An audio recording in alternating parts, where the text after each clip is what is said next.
అందమైన చర్మ సౌందర్యం మీ సొంతం. Second aqua radiance deep cleansing gel.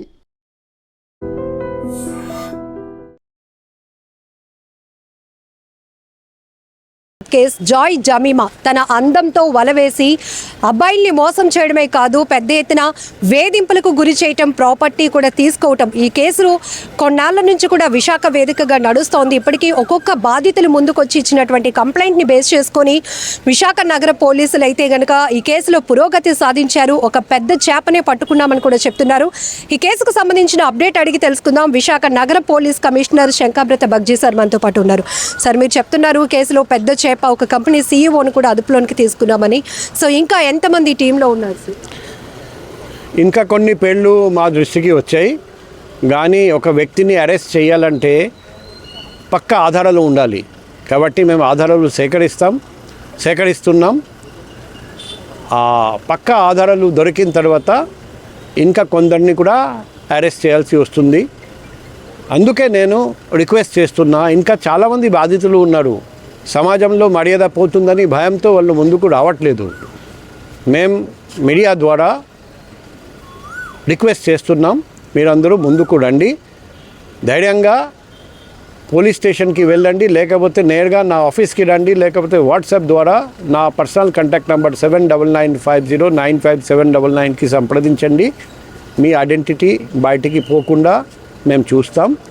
మీరు అందరూ సహకరిస్తే ఈ మూటల్లో ఇంకా ఎవరెవరు ఉన్నారు వాళ్ళను కూడా గుర్తించి వాళ్ళ మీద కూడా ఎవిడెన్స్ సేకరించి వాళ్ళను కూడా అరెస్ట్ చేసి మేము జైలు పంపుతాం. మా లక్ష్యం ఒకటే, భవిష్యత్తులో ఇటువంటి హనీ ట్రాప్ వల్ల ఎవరు బాధపడకూడదు, ఏ ఫ్యామిలీకి ఇబ్బంది జరగకూడదు. మీరు అందరూ దయచేసి మాకు సహకరించారు. సార్, కంప్లైనర్స్ మీ దృష్టికి తీసుకొచ్చిన అంశాలు ఏంటి సార్? జాయ్ జమీమా ఎలాంటి వేధింపులకు గురి చేసేది అని వాళ్ళు చెప్తా ఉన్నారు. ఇప్పుడు ఆల్రెడీ మీడియా ద్వారా చాలా వరకు మీకు తెలిసింది, పబ్లిక్కి కూడా తెలిసిపోయింది. శారీరకంగా రిలేషన్షిప్ పెట్టుకోవడం, ఫస్ట్ ఆఫ్ ఆల్ ధనవంతులను గుర్తించడం, వాళ్ళ దగ్గరికి వెళ్ళడం, శారీరకంగా సంబంధం పెట్టడం, అది వీడియో తీసి అది దాని ద్వారా బ్లాక్మెయిల్ చేయడం, మత్తు పదార్థాలు ఇచ్చేసి పూర్తిగా కంట్రోల్లో పెట్టడం. ఆ మత్తు పదార్థం వలన ఈరోజు కూడా ఒక విక్టిమ్ ఉన్నారండి. ఆయన నాకు రెగ్యులర్గా చెప్తున్నారు, ఇప్పుడు కూడా 4-5 ఇయర్స్ తర్వాత కూడా హాస్పిటల్లో ఉన్నారు, పూర్తిగా రికవరీ జరగలేదు. అంటే ప్రాణహాని వరకు పరిస్థితి వచ్చేసింది ఆమె ఇచ్చిన మత్తు పదార్థాల వల్ల.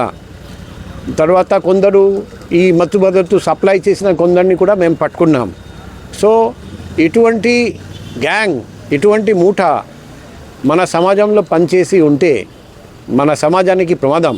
అందుకే మేము ఇది చాలా సీరియస్గా తీసుకొని 1 by 1 మూట సభ్యులు అందరినీ పట్టుకుంటున్నాం. రీసెంట్గా పట్టుకున్న వ్యక్తి ఒక పెద్ద చేప, ఒక కంపెనీ సీఈఓ. కానీ ఆ వ్యక్తి ఎవరైనా సరే, ఎంత పలుకుబడి ఉన్నా, ఎంత ఆర్థిక బలం ఉన్నా, ముద్దాయి అయితే వైజాగ్ సిటీ పోలీస్ ఖచ్చితంగా పట్టుకొని అరెస్ట్ చేసి రిమాండ్ పంపుతారు. అందుకే అతన్ని అరెస్ట్ చేసి రిమాండ్ పంపడం జరిగింది. సార్, హనీ ట్రాప్లో చిక్కుకున్న బాధితులు ఏ ఏజ్ గ్రూప్ వాళ్ళు ఎక్కువగా ఉంటున్నారు సార్? మామూలుగా మేము చూసాము బిట్వీన్ 20 to 30, మ్యాక్సిమం వచ్చేసి మ్యారీడ్. అందుకే బ్లాక్మెయిల్ చేసి మీ వైఫ్కి తెలియజేస్తాం, మీ అత్త మామకి తెలియజేస్తామని బెదిరిస్తే వాళ్ళు ఎక్కువ డబ్బు ఇస్తారని అటువంటి టార్గెట్స్ని సెలెక్ట్ చేయడం జరిగింది. ఓన్లీ 1 మెంబర్ అన్మ్యారీడ్ అని ఇంతవరకు తెలిసింది, మిగతా అందరూ married men. Thank you. So honey ట్రాప్కి సంబంధించినటువంటి కేసులో కీలకమైనటువంటి అంశాలు ఒక్కొక్కటిగా రాబడుతున్నాం. ఇప్పటికే 4 బాధితులు ఇచ్చినటువంటి వివరాలు గోప్యంగా ఉంచుతూనే ఈ కేసులో ఇంకా ఎవరు ఉన్నారు అనేది ముఠా సభ్యుల్ని ఒక్కొక్కరిని బయటికి వెలికి తీసే ప్రయత్నంలో ఒక పెద్ద చేప అయితే మనకి చిక్కింది అని కూడా విశాఖ సిపి చెప్తా ఉన్నారు. సో అతను కూడా ఒక కంపెనీ సీఈఓ. ఏదైతే ఈ హనీ ట్రాప్ కేసుకు సంబంధించి చాలా సంచలనం రేపే అంశాలు కూడా ఒక్కొక్కటిగా బయటకు వచ్చాయి. గత కొన్ని నెలల క్రితం జాయ్ జమీమా అనే ఒక యువతి తన అందమైనటువంటి ఫొటోస్తో సెక్సీ పోజులో ఇచ్చి సోషల్ మీడియాలో కొంతమందిని ట్రాప్ చేయడం, వాళ్ళని తన వలకి చిక్కుకునేలా చేసి వాళ్ళని బ్లాక్మెయిల్ చేయటం, సెక్సువల్గా వేధించటం, వేధింపులకు గురి చేయటం, అలానే మనం చూసాం చాలా ఎంత చిత్రహింసలు పెట్టిందని కూడా బాధితులు పోలీసులకు చెప్పినటువంటి వివరాల్లో విస్తుపోయే నిజాలు కూడా బయటకు వచ్చాయి. ఈ కేసునైతే మాత్రం పూర్తిగా వెలికి తీసే ప్రయత్నంలో ఒక్కొక్కరిని కూడా బయటకు తీసుకొస్తున్నామని కూడా విశాఖ పోలీస్ కమిషనర్ చెప్తున్నారు.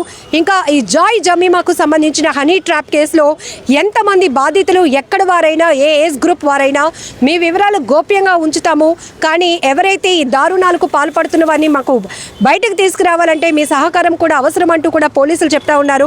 సో ప్రజెంట్ అయితే ఒక కంపెనీ సీఈఓని ఇప్పటికే అదుపులోనికి తీసుకున్నాం. ఆ వెనకాతలు ఎవరు ఉన్నారు, ఈ కుట్రలో భాగంగా ఎవరు ఈ హనీ ట్రాప్కి సంబంధించి పనిచేస్తున్నారు అనే వారిపై కూడా పెద్ద ఎత్తున ఫోకస్ పెట్టామని కూడా చెప్తున్నారు నగర పోలీస్ కమిషనర్. నిజంగా ప్రస్తుతం ఉన్నటువంటి సమాజం దేనికి ప్రయారిటీ ఇస్తుంది? ఆర్థిక సంబంధాల చుట్టూ మాత్రమే తిరుగుతుంది. మళ్ళీ ఎన్నికలంగానే చాలా విరక్తి కలుగుతాను. మంచి అనిపిస్తుంది కదా, లేడీస్ కూడా ఛాలెంజింగ్ జాబ్స్ చేసినప్పుడు చాలా బాగుంటది. ట్రాఫిక్ అసిస్టెంట్స్ గా నియమించిన ట్రాన్స్జెండర్స్ అందరితో సాల్యూట్ చేయించుకుంటున్నారు. ఫుడ్ డెలివరీ ఇవ్వటానికి వెళ్ళినటువంటి డెలివరీ బాయ్ అనిల్ పై కళ్ళ ముందు